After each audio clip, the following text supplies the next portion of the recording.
The legacy of the lute.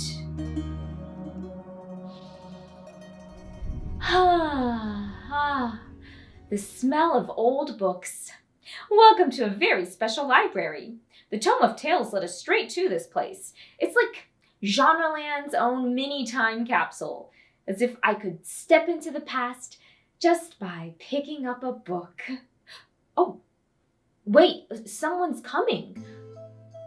Greetings, most fair and noble library patron. Hi. Hi, I'm the curator, caretaker of this special historical library. I am honored to meet you, Storyweaver the Bard. Oh, no, I'm not Storyweaver. I'm Caroline. Nice to meet you, though.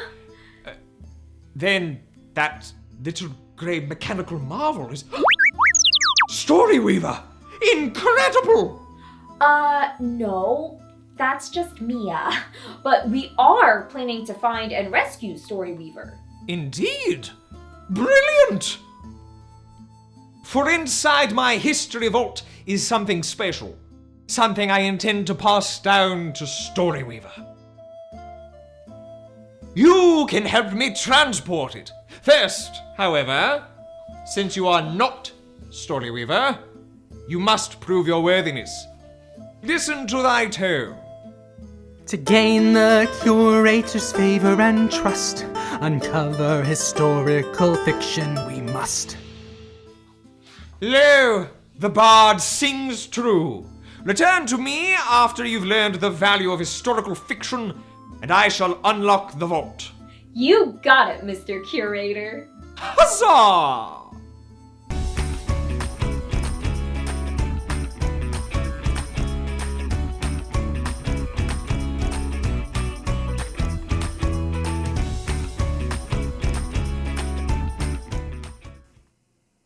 As we explore the historical fiction genre in order to impress the curator, we'll see how fact and fiction combine to create this unique genre. We'll also look at how historical fiction is shaped by its context and how it allows readers to connect with the past.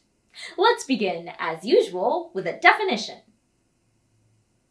Historical fiction is a genre where the story is set in the past, blending factual history with fictional storytelling. But which parts are fact and which parts are fiction? Well, it varies. Some historical fiction stories aim to retell a historical event as accurately as possible, using fiction as entertainment to fill in the blanks. And some use history more as a backdrop, where the setting is true to the era, but the author chooses to focus on fictional characters and plots. Either way, authors of historical fiction often invent characters and imagine how historical conversations and events might have occurred. However, historical fiction generally doesn't include speculative elements and avoids changing outcomes of major historical events. So, writing about a fictional blacksmith in medieval Scotland who forges weapons during the Wars of Scottish Independence, that's historical fiction. The blacksmith creates a mystical sword, granting him supernatural abilities to single-handedly procure Scotland's independence. Cool story, but not historical fiction. Historical fiction needs to be plausible, as though the story's events really could have happened during that era. So, let's practice identifying fact versus fiction. In your PDF, read or listen to the story, The Legacy of the Lute. Underline any factual historical context you noticed in the story, and circle any parts you think might be fictional. Pause the video and resume when you're ready.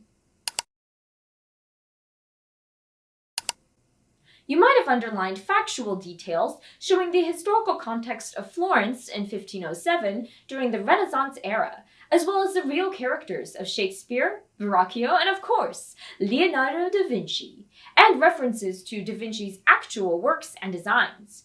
Old-fashioned outfits like a doublet or instruments like a lute also help ground us in this setting.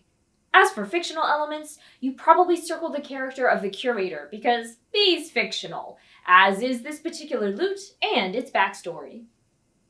No matter their blend of fact and fiction, all historical fiction stories rely on context. Let's take a closer look.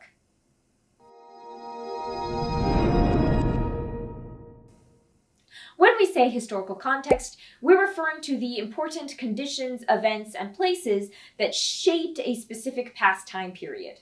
This usually includes things like social and cultural norms, the political climate, important events, and the overall geographical landscape. This context helps us learn what life was like in the past so we can understand why history happened the way it did. It also shapes our story's elements. For instance, real historical settings help immerse us and make us feel like we're really there. If we read a historical fiction story set during the Ming Dynasty, perhaps we'll get a first-hand glimpse of the construction of the Great Wall, or the Grand Library of Baghdad in a story about the Islamic Golden Age, or the Hanging Gardens in a tale of ancient Babylon. Additionally, real historical figures can sometimes show up as characters, allowing a more personal and creative look into their lives. Characters and readers may meet Joan of Arc, Cleopatra, or Genghis Khan.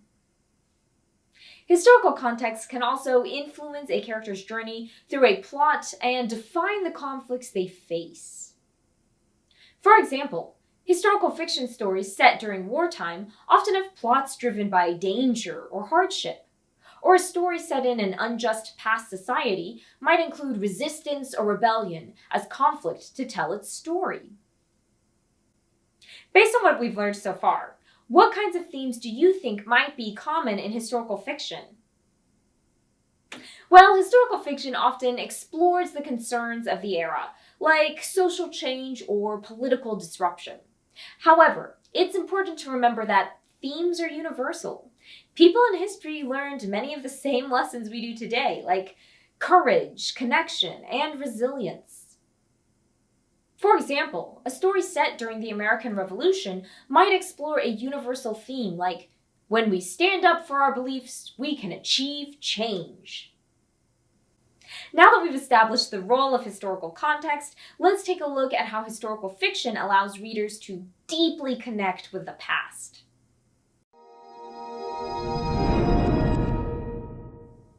As we've learned, historical fiction provides a blend of fact and fiction, combining education with entertainment. It also connects us to the past in two main ways, by allowing us to analyze and to empathize.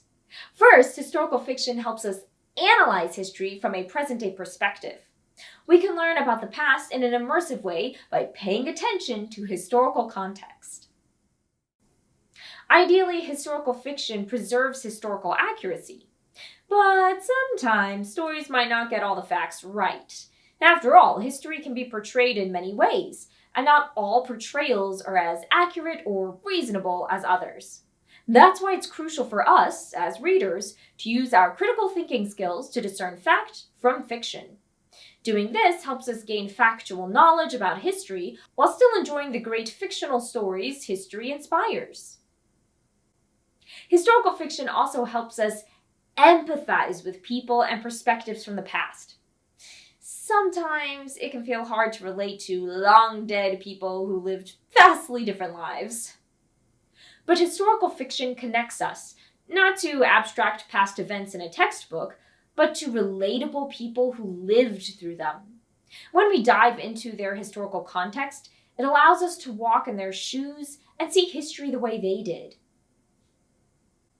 This opportunity for empathy not only enriches our understanding, but also connects us emotionally to history, remembering that history was and is about the struggles and triumphs of humans just like us. Now, let's prove to the curator that we understand a reader's connection to historical fiction.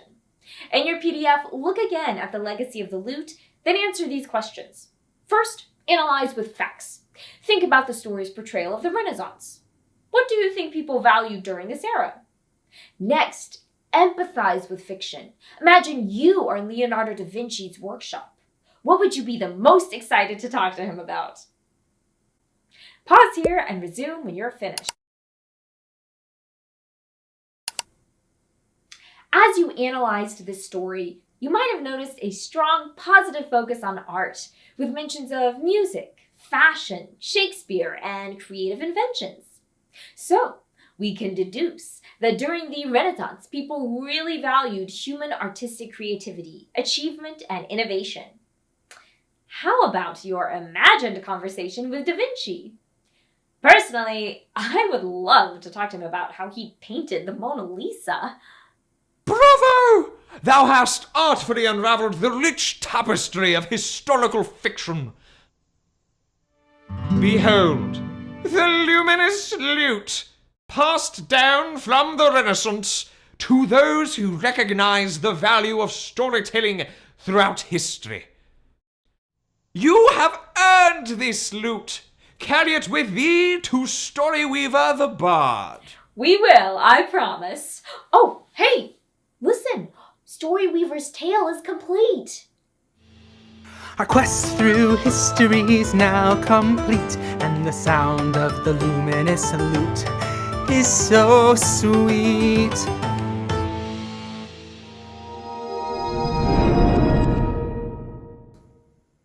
Farewell, Mr. Curator. Well, thanks to our knowledge of historical fiction, we've gained this luminous lute to pass on to Storyweaver the Bard, once we rescue him, that is.